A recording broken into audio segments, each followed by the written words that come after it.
In episode 197, we covered the CW's fall premiere dates. We've also got more info on next year's Justice League movie. And our comic book highlights of this week are Batman #1 and Superman #1. Brand new Rebirth titles. Straight out of Rebirth, exactly. All of this and more on today's show.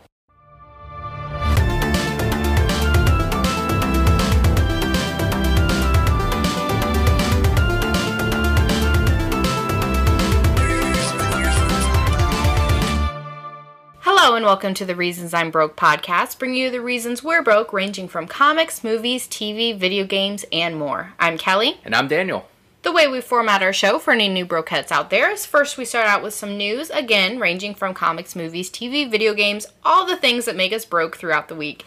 And we follow up with some comic book highlights. How long does it take to build a habit? Is it like a month? You have to be doing something for about a month? 2 weeks. I thought it was more than that. I thought it was like 4 weeks. 2 weeks. Well, just to be safe, any new listeners, give the show about 5 shots. Give it like 5 episodes, and then from there you can decide if you like it or not. But I mean, if you just happen to build a habit of already listening to the show, then I mean, you might as well just continue it. It's already subsibscribed on iTunes. Might as well just keep going. Just keep it's going. Downloading it. It does it for you. I mean, even just download it, and then you don't even have to listen to it. As long as you're subscribed. Yes, just download it for us. It's fine. So earlier, I posted a picture of the ramen omelet. Yes. Ramen omelet. Listener at Dark Knight Drew on Twitter wanted to know, how did we make it? The romelet, as I like to call it. The romelet. Very, very easy. You take your packet of ramen, you pick whatever packet you want. You cook the noodles, but don't mix the powder in with the noodles. Gotta keep the powder separate. Yes. So you cook the noodles, you take some eggs. We usually take 3 eggs because we split an omelet between ourselves. Stir them bitches. And then you mix the powder in with the eggs. Right, and this is on a separate bowl that you're later going to use to cook. And this is all while the noodles are cooking. Yes. So mix it in with the eggs, and then when the noodles are done, you take them out and you put them in the bowl with the eggs and the powder and mix that all up in together. Then you can add whatever fucking ingredients you want. We like to add mushrooms, tomatoes, onions, spinach. I think that's all that we add, but you can add whatever you want. And then you pour it in a bowl and you cook it just like, or a pan, and you cook it just like a regular omelet. But what I usually do is I spread the noodles, because it should be a circle of eggs and noodles and veggies. And if you want to add the veggies in at the very end, like in the middle of it, that's fine too. We like to mix ours in to cook it all together. But I like to spread the noodles once it's laid out, because sometimes the noodles will fall all at once and in the middle or off to the side. So spread that out in that little circle as it's cooking. And then you want to have a non-stick pan. So if you have to use a little bit of olive oil, that's fine too. But it has to be non-stick, otherwise, just like a regular omelet, it's going to stick to the pan, it's all going to fall apart. But once it's done cooking from the bottom, you're going to flip it on over and fold it in half. So all of that, the ramen, everything, you're going to fold that in half, obviously right after it's cooked. Let that cook for a little bit more. And what we do is we cut it in half. So you take the same spatula, you go down the middle, and you just kind of cut it in the middle. And that'll be good for, even if you're serving it for yourself, it's easier to flip it and work with it if you do cut it in half. And then what I usually do is I give it one flip, because at this point you haven't really flipped that other side that was cooking. So I give each one of those halves a flip, make sure the other side is nice and cooked and brown. And then you want to have some shredded cheese ready if you want. We do it with cheese. Once you put it on the plate, as it's still warm, it's still really hot, then you put that cheese right on top of it, and it should be warm enough to where it will melt over your ramen omelet.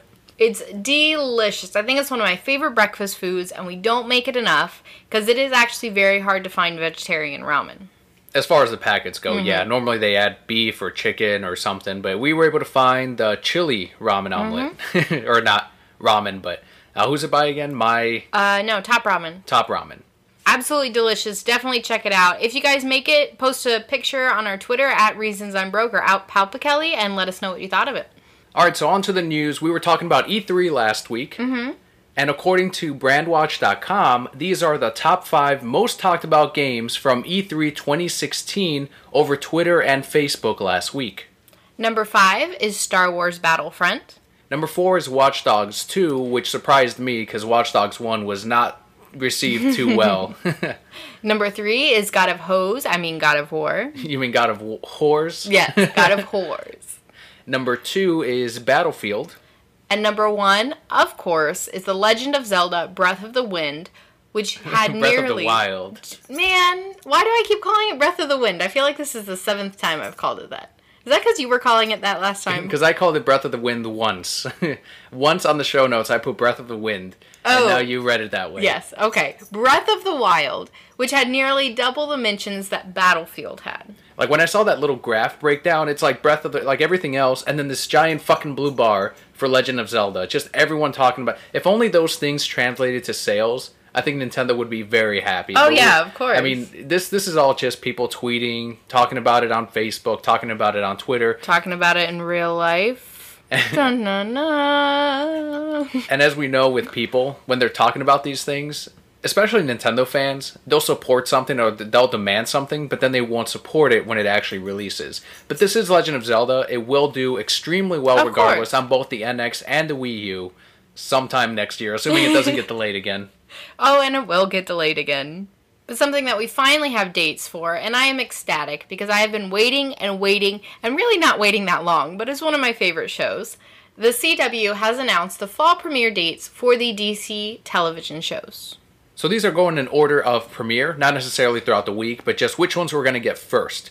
And kicking it off is The Flash Season 3, which premieres on Tuesday, October 4th. Finally! My coworker Alex and I were talking about this. Are we over the speedster villain thing? Can we do a newer villain? Something brand new? Something bigger? I mean, sure. But it's just such a good show, even with the speedster villain. I get that we have 2 seasons of them. But they're all like, whoa, what the hell just happened? Every time. And you can't say they didn't have that whoa moment in there. Well, Zoom, was it the last one, Zoom? Mm-hmm. He wasn't as impactful, I think, as Reverse Flash. Well, I agree, but then when the stuff happened where he's like, I'm not really Jay Garrick, and you're like, whoa! I'm like, even if you were, fuck Jay Garrick. Fuck him. But then who Jay Garrick was, that was crazy. Didn't I call that earlier on, too? You might have, I don't know. And then you kept denying it, and you're like, no, but it's not. It's not going to be... I don't want to spoil it for people, but... And you kept saying, no, it's not going to be, and then it came out, and it ended up being much better because we got to... Well, I can't go into spoilers at this point. Like, if I continue, I'm going to spoil Flash Season 2. But it looks like Season 3 is going to be Flashpoint, and this is something that I forgot the character's name, the actor's name that plays Barry Allen right now, Grant Gustin. He said that hashtag Flashpoint on Twitter, and that was going to be a storyline that they're going to go in. Now I don't see them doing some kind of Batman Flashpoint or anything like that. We're not going to see Superman's version of Flashpoint. Although with Supergirl now getting a Superman, maybe we will see a crossover there with the Flash and Supergirl. Would be interesting. Next we have Arrow Season 5. This will premiere on Wednesday, October 5th. It will do well. We won't be watching it. It will premiere. And also Supergirl Season 2. This is its CW full premiere. Will be on Monday, October 10th. Another show that I'm very excited for, now that it's on the CW. We talked about in previous episodes how we're going to see crossovers of all these different shows. Cannot wait for that. Of course, we're going to watch them even though we don't watch Arrow or some of the other CW shows. And don't forget, Superman is going to be in those very first 2 episodes of Supergirl. So you can see television soups on the little screen all season long. Television soups, is he like a Campbell's soups? Like a little tomato soup flying around? I think that'd be a better Superman. And finally, DC's Legends of Tomorrow Season 2 premieres Thursday, October 13th. No word of Constantine, so I don't know if I'm going to be watching this. You better not be watching this. It's just a waste of time. So it sounds like the 2 shows that we're going to be watching will be Supergirl and The Flash. Of course. Won't be missing any of those. I'm hearing rumors now of Netflix having a deal with Warner Brothers for these television shows, so they won't appear on Hulu. Not sure about that. Have to do more research on it. But some people are happy about it because they don't have Hulu, or maybe they have both and they want to see it on Netflix. That way they can watch all of their superhero TV shows on Netflix.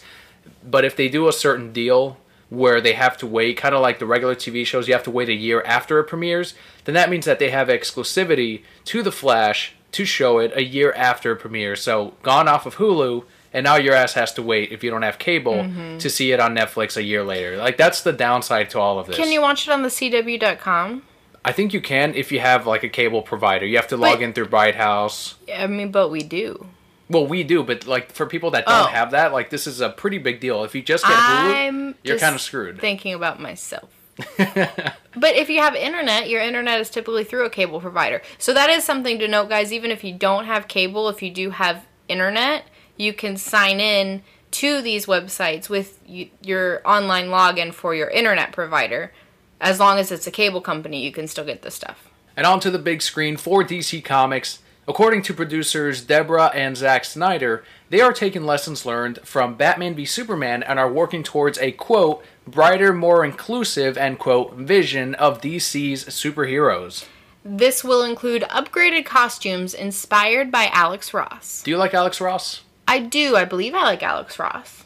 Do you know who Alex Ross is? I do. No, he's got that big book in Barnes & Noble. He does have that big book in Barnes & Noble. He sells it there. Okay. He stands by the bookshelf, and this is my book. I do know who Alex Ross is. Stop making fun of me. Yeah, Alex Ross is amazing. I think we're going to see some of the costumes by Alex Ross. We'll see that in Cyborg. We'll see that in The Flash. When Superman returns from being dead, he'll probably have something a little bit more traditional, like they said, something inspired by Mr. Ross. So they're saying little underwears on the outside? Possibly. They might bring back the red underwear. Now they're talking about brighter and more inclusive. As we've said before, that this is something that viewers have been comparing to with the Marvel movies, and they want to see their superheroes quite not as dark. And they even said that Batman v Superman was not going to be as dark as Man of Steel, which it could go either way. Like, they're both pretty dark movies. And we have spoken before that we do like the difference between the Marvel and DC movies because we don't want them to be the same. We don't want them both to be jokey and bright. And where DC brought those heavier elements, you can get some of the lighter action in the Marvel movies. So what do you think about this direction shifting based on people's response? I understand their reasoning for doing this. I still don't think that we're going to see from them something similar to the Marvel movies. So for me, the Marvel movies, and we've talked about this before, are very mostly focused on the action and much less focused on the story behind it. Even if they do make these DC movies lighter, I don't think they're going to sacrifice story content for that. So would it affect you, as a DC viewer, as a fan of DC Comics, if we started seeing some more jokes in the movies, started seeing some lighter elements to it all? Here's the thing with Justice League, though. You're gonna have that. You have some very light characters in there. You have the Flash. You have Cyborg. They tell jokes all the time. Like, that's part of who their character is. So what it really boils down to for me is, are you still telling a good quality story that's believable? Well, I think they'll use that with the Flash, but something to keep in mind is this is going to be Barry Allen Flash. It's not going to be Wally West. It's inherently that Flash shouldn't be the jokiest of the Flashes. Okay, but remember in Justice League Unlimited, the TV show, that was Barry Allen too, wasn't it? Was not. No, that was Wally West. Damn it. And then, I just disappear. That's it for my podcasting. Bye, Denny. Okay, fine, I came back, but only because you can't do this without me. That's true, I can't. Regardless, as long as they still tell a good story, as long as they stay true to the characters, it's going to be a good movie.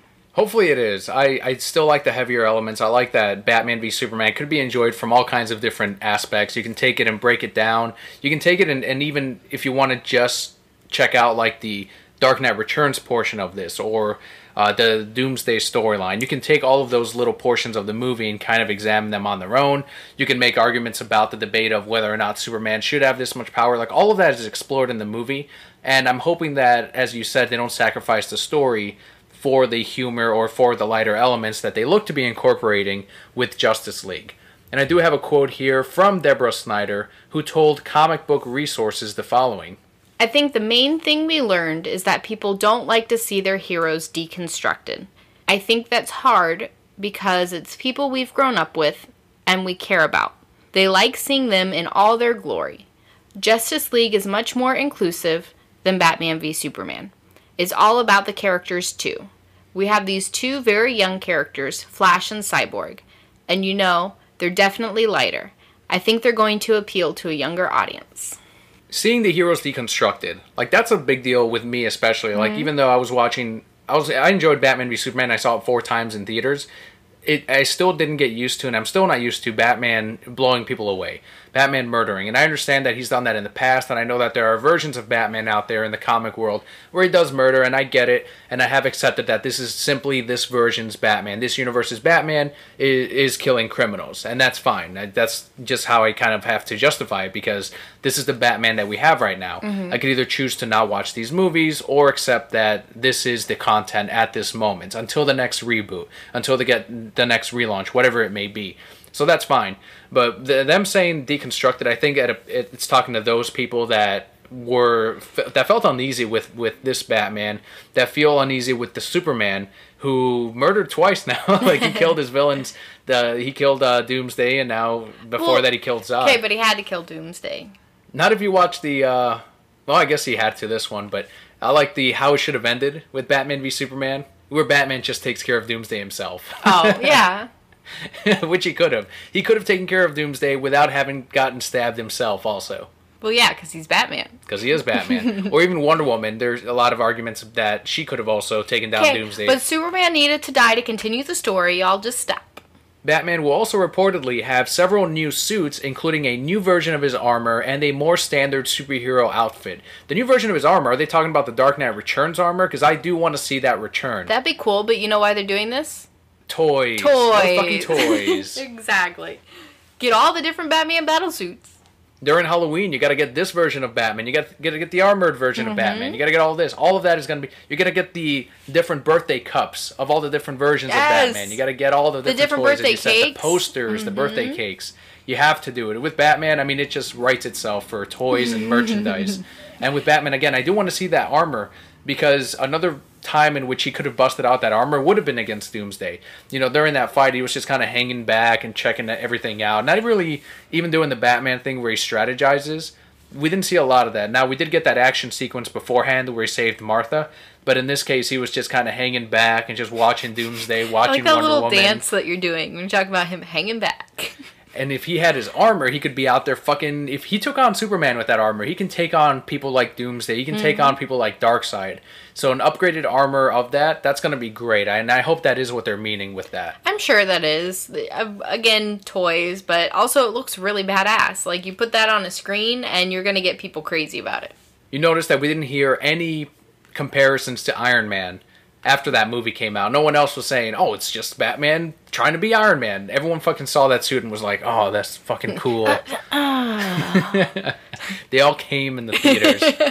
Gross. Justice League is set to release still November 17th, 2017.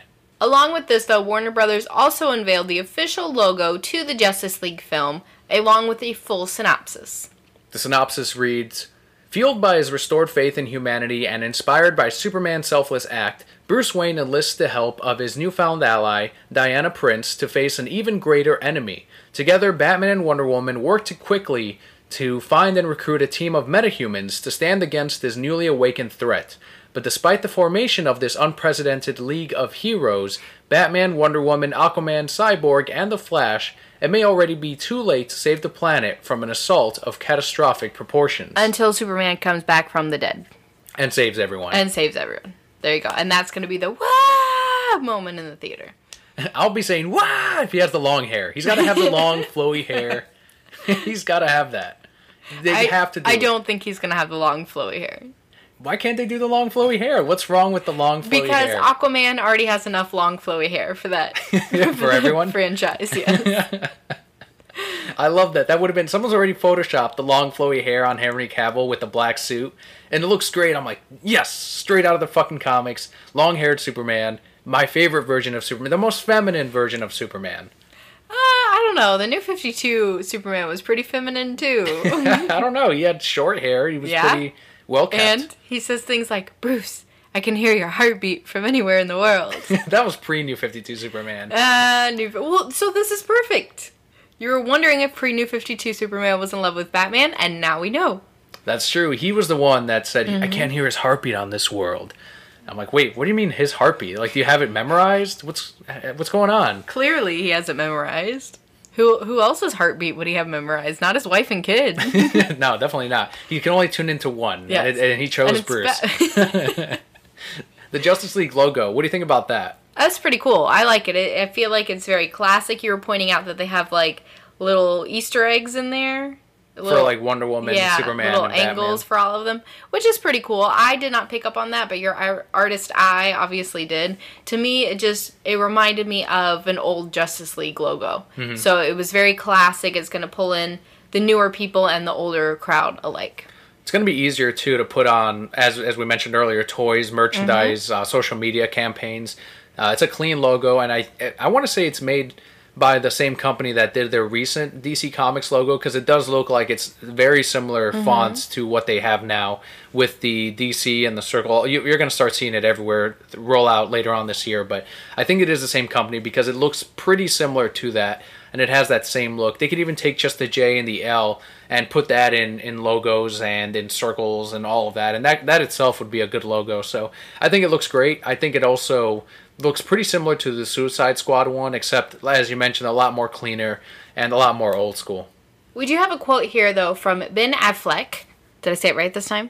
Yeah, you said it as if you were trying really hard. I was trying really hard. Because you know what would have happened if I said Ben Affleck? You would have been like, you always call it Affleck. Is he a duck now? That's what you always tell me. So from Ben Affleck. That was better right there. Thank you. We do have a quote talking about Batman's evolving attitude in Justice League. Quote, "He's a little more of a man on a mission this time, as opposed to he was so full of anger because of what happened at the Black Zero event. That sort of rage that possessed him. And now he's on a mission to get this group together to constitute this league, and more of that sort of Bruce Wayne, wry, ironic gallows humor comes out. He's not like a ha-ha jokey, but that sort of stuff does come out a little bit. A bit of his dark humor is present." I love it when Batman makes jokes. They're so funny. And, like, nobody laughs at them because, oh, Batman just made a joke. Am I allowed to laugh? He rarely makes them, yeah. He made a few in Batman v Superman, and people loved it. They were cracking up. Even though they saw it in theater or in the trailers, they were still laughing in the theater. Well, I am very excited for this movie. But we do have a little bit more news on it. Even more news. This is a Justice League cast. The reasons I'm Justice League. So, according to comic book resources, Steppenwolf, rather than Darkseid, will be making an attack on Earth as teased in the deleted scene from Batman v Superman. Readers suspect that Justice League may take some inspiration from Earth 2, in which Steppenwolf invaded Earth ahead of Darkseid's arrival, with the help of a resurrected Superman who serves Darkseid. That would be really interesting. I do definitely see them going in that direction. They hinted enough at Darkseid in the first movie, or in Batman v Superman. So there's no reason to think that that's not where this is going. And if it is, that's pretty cool. For those of you who don't know, because I didn't know who Steppenwolf was, it's Darkseid's brother. Uncle. Darkseid's uncle. Darkseid's somebody. I don't know. I've never seen Steppenwolf. I think his name is lame. Well, Steppenwolf first appeared in New Gods Volume 1, number 7. That was in 1972, and he was created by Jack Kirby. His powers include immortality, superhuman strength, weapon mastery, military leader, and military tactician. So he's from Fire Emblem. Yes, he's from Fire Emblem. He's the main character from Fire Emblem. The main villain in Fire Emblem. Okay, that makes sense. So I wanted to see Darkseid already. Like I thought we'd get Darkseid Just be immediately. patient. And I've heard opposite opinions where they said they want a slow build up like the Marvel movies that they're doing with Thanos, and it looks like that's the direction they're going with instead. We're never going to get to Thanos. Probably not. How many movies has it been? Well, I guess he was supposed to appear much sooner, but they decided to hold off, and now he's going to appear in... Because he's making more money. Yeah, in Infinity War. Parts 1 and 2, that's where you'll see Thanos. Okay. I think that this is smart because we already know there's going to be 2 Justice League movies and that they're going to be connected. Right. So this way you have the opportunity to put in this Steppenwolf guy. Why do I think of Beowulf every time I hear it? Anyway, whatever. You have the Steppenwolf guy, and then you have the opportunity to build up and explain who Darkseid really is through an entire movie to get people who have no idea who Darkseid is on the same page. And then you can end with them defeating Steppenwolf. They got Superman back and he's not crazy anymore. Awesome. And then the last scene of that first movie is Darkseid showing up like, yo, motherfuckers. And then, is he popping out of a portal? Yeah. Like, but he's got to like he's walking through like those curtains? Beads in the door. That's how he's got to step in. And then you cut it right there, fade to black, no after credits scene, right? Because that's more suspenseful. And then the second movie, you pick up right from that moment and you just go. Do it a la Mortal Kombat Annihilation. Yeah, I don't know what that is. Fine, don't pick up right from that moment. Pick up from some moment further in time, and then you can flash back to that battle, and it can be like a whole thing. I want my post-credit scenes. I want those to I know appear. you do, but it's going to be way crazier if it's not there, because you're expecting, okay, like, give me something lighter at the end. Like, this craziness just happened. Give it, and they're not going to give it to you. Now what? So even though I want to see Darkseid as the main bad in next year's movie, we'll still see Darkseid. There's no way they don't show Darkseid in Justice League. Of course. Some hint of him, as you said, or at the very end, we're going to see Darkseid. And I'm very curious as to how they're going to make this Darkseid look. If they're going to pull an X-Men Apocalypse, or if they're actually going to go with something a little bit more closer to what the comic book Darkseid looks like. If they go with New 52 Darkseid, on top of that, he'll be ginormous compared to the rest of the Justice League. I think they're going to go with something a little more classic, personally. I don't know that he'll be ginormous, because I feel like that would be a lot of extra work to make him that big. But they could do the Hagrid special effects from Harry Potter. Same studio. Or the Gandalf from Yeah, Lord of the Hobbit Rings. And Lord of the Rings. There you go. No, I don't think they're going to do that. I think it's going to be a regular-sized person, but they still need to put him in a little skirt. He does. He does need to be in a little skirt. Yes. He needs to be all gray in a little skirt with his crackly forehead. And his red eyes. Yes. That's all they need. Perfect. Done. They've already changed Steppenwolf. Do you remember, did you ever see that deleted scene of Steppenwolf? Nope. In the comics, it's like a regular guy with a goatee. He's got a beard. He's got a big helmet with the horns on it. And that's pretty much New 52 Steppenwolf, which is what they took inspiration for when they did the Batman v Superman Steppenwolf. In that, he looks like an alien. It looks more like a regular, almost like a Chitauri from the Avengers, I guess, or maybe one of the Independence Day aliens. I don't know. It's hard to describe. It is more of a unique design, I guess. But it's just a regular alien face, and then the horns are actually built into the design of the character. So it's not a regular human-looking guy with a Viking-like helmet. Instead, it is an alien that perhaps maybe more like a parademon slightly. Okay. But the thing is, they got the parademons so perfectly right, where they look exactly like they popped out of the comics. I'm kind of surprised that they changed Steppenwolf so much. Right. I could see that. Having no connection to Steppenwolf, I don't care. He could look like a little bunny rabbit, and I'd be like, whatevs. Kill him, Justice League. Stop him. I'm just kidding. Destroy Just Superman and Batman can kill him. They're the ones who kill. You don't know. Wonder Woman's always killed. Wonder Woman has no problem. Didn't Barry Allen kill too? I couldn't tell you if he killed. I mean, he's a police officer. I don't think he's killed. Police officers kill. Well, they do, but he's the Flash. He'd rather arrest them than... I'm pretty sure Barry Allen's killed somebody. Is there a Flash expert out there? Can you let me know? Did Barry Allen kill anybody? Or I could just Google it myself. But they could just let us know. And find out 5 days sooner. So on to the bit of DC Comics news that we do have this week. DC is already putting forth creative team changes to books that aren't making their deadline. That's what they gotta do. They can't keep putting this shit off. When I went to that DC Summit with Dan DiDio and Jim Lee, they said that they had teams in place so that if an artist did not make the deadline, boom, you're going to be replaced by this artist. And then they had this rotation of these faster working artists to work on building and making these books. People at the Retail Summit brought up The Dark Knight 3 because that's been delayed several times on different occasions. And they said, how are you going to have a I guess it would be bi-weekly, twice a month book on time if you can't even have a flagship title like The Dark Knight 3. And that's when they explained that they're going to have these creative teams that are going to be able to rotate in and out of these books. That's one of the reasons why they had 2 artists per book. That way it's not just one artist reworking or overworking to try to get these books out. Something like The Dark Knight 3, if you switch up the artist from Andy Kubert, it's going to be a little bit more jarring than a bi-weekly book.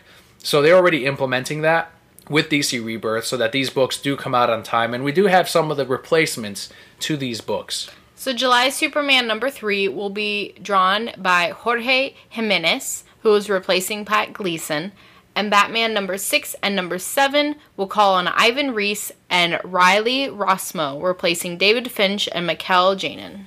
Ever since David Finch's name appeared in that book, I was like, that's going to be delayed. That's going to be a late book. Batman is going to be late. There's no way it isn't. And they already said that they're going to give David Finch a month off, essentially, by having these 2 people on 6 and 7, and then he'll be back on the other one. So basically, he's now working on number 8 because right. he's so far behind. Well, what they're doing now, I think, is smart. Yeah, it kind of sucks to say, you can't keep up, like, you're off of these. Yeah, that sucks. But we did see so many issues with books being delayed, and I don't know everything behind it, but it seemed like there weren't really consequences for that. It's, right. Oh, you can't get your book out on time. And again, I'm not behind the scenes. Maybe there were consequences that we never saw. But to us as readers, it was like, oh, we're just going to push it back again. We're just going to push it back again. You're just going to have to wait. And there wasn't anything, it wasn't, oh, you can't keep up, you're off the book. Mm-hmm. So the fact that they're doing this, and they're not really kicking them off the book because they understand that, they're some of their strongest. They need them for this book. They're just rotating them out, which I think is a very smart move. You're going to get everything out on time. You're not going to have disappointed people. And from what we've seen so far, these stories are really strong. Like, you want to make sure that they're getting out there as much as possible. And I can already let you know exactly what happened before, because Dan DiDio talked about this very thing at the summit. He said that before, that these creative teams, like let's say Pat Gleason, any of these artists, they attached themselves to these books so much as if it were their projects, that they gave them the benefit of the doubt and said, okay, well, if you think you can make that deadline, fine. And when they wouldn't make it, they'd give them another 3 weeks, and then they'd try to make that deadline. And at that point, you're already stuck with whatever work they finished, and you kind of just have to wait until they finish the last 3, 4, 5 pages. But in this case, Dan DiDio said, we allowed too much leeway with our artists, too much leeway with our writers as well, because it's not just artists. A lot of writers also cause delays on these books. And I've seen on Twitter where a lot of pencilers are like, I'm waiting for the script. Like, how am I supposed to meet this deadline when I don't even have the script? Then they finish their books, and now the inkers are on Twitter like, I just got the pages for the pencils. Like, how am I supposed to have this inked now and meet the same deadline? Like, there's so many delays that go behind this that it affects, as we said before, the quality of the book and when that book comes out. So with these teams already in place, you're not going to make that deadline? Okay, take the month off. We're going to put this person on. And that, I do draw every now and again, so if I were that artist, I'd be like, that's on me. Like, I screwed that up. This book, in my opinion, doesn't look as good as it could have because of my delays. Right. So I better shape up and do number 8 right, and then do number 10 right, and so on and so forth. So it seems to be working because we're not getting those delays yet. So take the artist off and get that book out. And guys, that does do it for our news this week. It was a little bit of a shorter week compared to last week with E3 and everything in the world. Last couple of episodes, too. That we had to talk about. So with this, we can move into our Patreon shout-out of the week. This week we've got Eric on Twitter at eAntonOfficial and Brian on Twitter at Brian Shope. Thank you so much for your support. Thank you for your Patreon backing. And the rest of the listeners, please be sure to follow them on Twitter because they are helping to make the show better as we continue forward. Every single episode, if you haven't noticed already, has gone through Ophonic. All of our unboxings have now gone through Ophonic. All of our Let's Plays are going through Ophonic. So that's a huge thanks to all of our Patreon shoutouts, all of our Patreon backers that we've mentioned throughout the month. And if you guys are not a Patreon backer and you hear this and you say, you know what, I want to help this show, continue to make it awesome, you can go to patreon.com/thereasonsimBroke. We have different tiers where you can donate as little as $1 a month. That balances out to 25 cents an episode, as much as $1 million a month. And different prizes, of course, for those tiers. We do want to thank DecalAvenue.com for helping us out at the $5 tier, in which Brokettes do get special decals based on what they all vote for every 3 months. And of course, guys, though, our podcast will always be free. The best thing you can do for us is leave us a comment, leave us a review, particularly on iTunes. It helps other people find us, gets the show more exposure, and letting your friends know as well. That is also a huge thing that you can do for us. And we do want to remind everyone that this month's Patreon backing will go towards the Victims of the Pulse Shooting Fund. And that's the one set up by Equality Florida Action, Inc. That's going to help out they've already hit their goal, but they're still going. Like, all of this is a huge amount of support from the Orlando area, from the country, from the world, for this fund, for the victims, and for the families as well of this horrendous incident. So we do want to thank all of our listeners for helping to fund the Victims of the Pulse Shooting Fund. And also, we are matching the t-shirt sales from nerdupmedia.com/shop. $16.99 including shipping, you get the t-shirt, and that $16.99 again including shipping, so costs are on the show. All of that $16.99 goes towards the fund that we have here. So the way I like to look at it is you're donating $16.99 and then you get a free t-shirt. You could also donate directly by going to patreon.com/thereasonsimmbroke. You'll see a post that we set up with all of the links to Equality Florida Action, to victims of Pulse shooting, several stuff out there, and of course, donating at your local blood drive. Hello, kiddies. Your old pal Hugh the Joker, here to tell you about the reasons I'm broke. Podcast. I have plenty of money. Harley, get back in here. And with that, guys, we can move into our 2 comic book highlights of the week. As we had mentioned earlier, we have Batman #1 and Superman #1, both directly from the new Rebirth titles. Batman #1 is written by Tom King, with art by David Finch, and colors by Jordi Belair. I really, really enjoyed this. Batman #1 has what appears to be the first appearance of 2 new characters. 2 versions of, and you see them right on the cover, essentially Superman and Supergirl. Gotham's Superman and Supergirl. But as we all know in Gotham, everything is twisted. Everything's a little bit more human. So they're obviously not going to end up being what we think they are. So I can't wait for Batman to uncover that. Batman to uncover these heroes that have taken this post of Gotham and made it theirs. They're saying, we can take care of Gotham better than Batman can. Ha! That's silly. Nobody can take care of Gotham better than Batman can. What else did you think of? I really enjoyed it. The thing that I think I loved most about this is right from the beginning you see what Batman's going to do for his city. And you see that he puts himself in harm's way every single night for his city. His life does not matter. The lives of all these people matter. And I love seeing that from him, and you just get a very raw version of it right here. There were some huge shoes to fill with Scott Snyder and Greg Capullo as soon as they left. And so far, they're doing a pretty damn good job. The Rebirth issue and the Batman #1 issue have been awesome. So if you like Batman at all, stay on Batman. If you had a subscription before, keep on Batman. And check out these brand new fucking Gotham and Gotham Girl. What is going to happen there? What is happening? Why can't Gotham Girl be a ginger? Because we've already got Barbara Gordon in Gotham. Like, they've already got their redhead. Well, they've already got another one with Jim Gordon, too. Like, you've gotten double your redheads, and you've got Poison Ivy on top of that. Okay, well, I don't want to cosplay as them. I want to be Gotham Girl. Could you cosplay as Gotham Girl? No, because she's not a ginger. I mean, the costume itself, is it difficult to make? All costumes are difficult to make for me. I have no sewing talent. Oh, well, I guess it doesn't really have anything to do with the fact that she's not a redhead. Next book is Superman #1, written by Peter J. Tomasi and Pat Gleason, with art also by Pat Gleason, colors by John Calise. This one was so sad. Anytime Pat Gleason and Tomasi get together, it's going to be a sad book. It's going to be a darker book. And it's weird to say that with Superman. If you like Batman and Robin from the New 52, you're getting a lot of that in Superman. It's Superman being a father, I think being a better dad already than what Batman did, because Batman's not used to being a dad. Of course not. Like, he's already had little Jonathan Kent Jr. for how many years now? Whereas Batman was stuck with Damian at 8 years old. Like, he was already raised by Ray Damian was Talia. already a little shit. Yeah. But here it's Superman already figuring things out. He already knows things. So it's I thought it was going to be more of them growing together, but it looks like it's more of the story of Jonathan Kent Jr.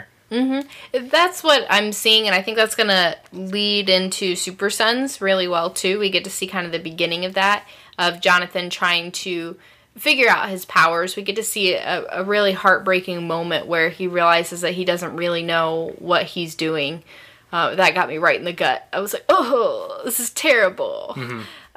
So we're going to get to see a lot of that, but it's also this Superman realizing, like, look, I have my family, but the world is more important than that. And him taking the steps that he needs to, 1, to make sure his family's safe, but 2, to make sure the world is safe as well. And also, Superman's son, just seeing that, 1, there's Batman, there's Wonder Woman. Like, his dad is much bigger to the world, and I think even he realized.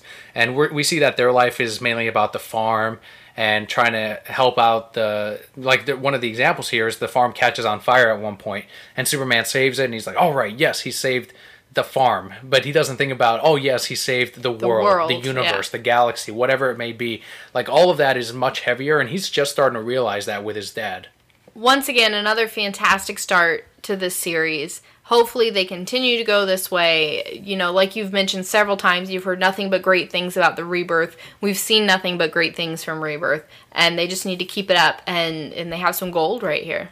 So far, if I had to pick the 2 best Rebirth books, and I know someone's going to ask it eventually, and I do want to wait until all of them have released to give a definite answer, But my top favorite of the Rebirth titles so far, based on the Rebirth and the #1 issue, Superman is my favorite. Like, this was fucking excellent. It was so great, far the best in that run. #2, it'd be a tougher one. I'd probably go with Detective Comics if I had to choose one. But they've all been really good. And we're about to read Flash #1, so who knows? Maybe that one blows the rest of these away. For me, yes, definitely Superman is the best one out there so far. We're just getting so much heart and emotion from these characters, and he's going to fall in love with Batman soon, and it'll get even greater then. Second one is much harder for me to pick out.